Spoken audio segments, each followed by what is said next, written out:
নমস্কার, গুরু কৃপায় হিকে বলুন। আজকে ধনু লগ্নের বা রাশির জাতক জাতিকারা কেমন হন সে বিষয়ে আলোচনা করব।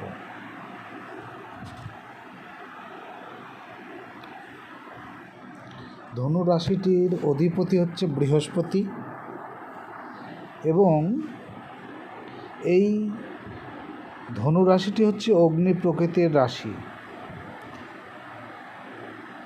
এবং এটি দ্ব্যর্থক বা দ্বিস্বভাব রাশি। বৃহস্পতি হচ্ছে দেবতাদের গুরুদেব এবং বৃহস্পতি এই ধনু রাশিতে উচ্চস্থ হয়। তাই এখানকার বা এই ধনু রাশি বা লগ্নের জাতক জাতিকাদের মধ্যে বৃহস্পতির যে চরিত্র সেটা কিন্তু সুন্দরভাবে পরিলক্ষিত হয়। বৃহস্পতি আমরা জানি জ্ঞান, শিক্ষা এই হচ্ছে, এবং তিনি গুরু, শিক্ষা দান করেন। সেই জন্য ধনুরাশির জাতক বা জাতিকাদের মধ্যে যে সমস্ত বিষয়গুলো ফুটে উঠবে সেগুলি হলো তারা দর্শনের প্রতি অনুরক্ত থাকবে, জাদুবিদ্যার প্রতি ঝোঁক থাকবে এবং তাদের এই সমস্ত বিষয়ে দক্ষতাও থাকবে। এরা খুব মানবিক, আবেগপ্রবণ হবেন।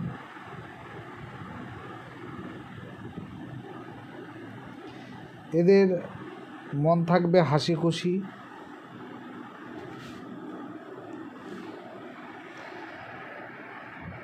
এদের জাতকদের শরীর হবে কফ প্রধান।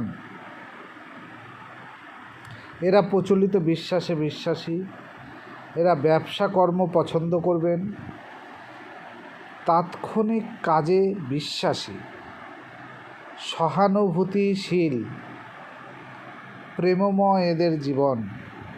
এদের দূরদৃষ্টি কিন্তু খুব ভালো হয়। অস্থির প্রকৃতির হন এরা, অতিরিক্ত উদ্বিগ্ন এবং এরা খুব উৎসাহী থাকেন যে কোনো বিষয়ে।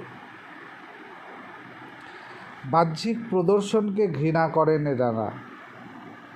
এনারা ধর্মভীরু, সৎ, নম্র, কপটতা মুক্ত।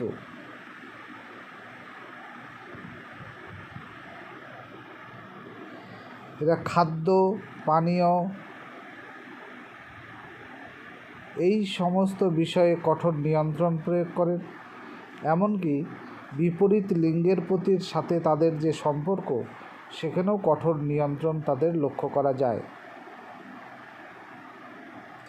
কিন্তু অন্য কোনো মানুষ এই লগ্নের জাতক জাতিকাদেরকে ভুল বোঝাতে পারে, অর্থাৎ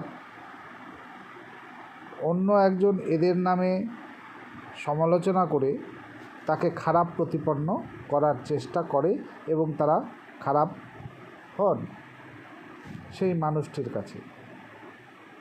এদের জীবনের শেষের দিকে এরা ফুসফুসের বিষয়ে ভোগেন, বাতজনিত সমস্যায় ভোগেন। তাদের বাদামি চোখ হয়, চুলগুলোও বাদামি প্রকৃতির। এরা খুব সুন্দর দেখতে হন, দাঁতগুলো এদের সমানভাবে সেট করা থাকে। এই হচ্ছে ধনুরাশির বিষয়। আজ এ পর্যন্তই। সকলে ভালো থাকবেন, সুস্থ থাকবেন। নমস্কার।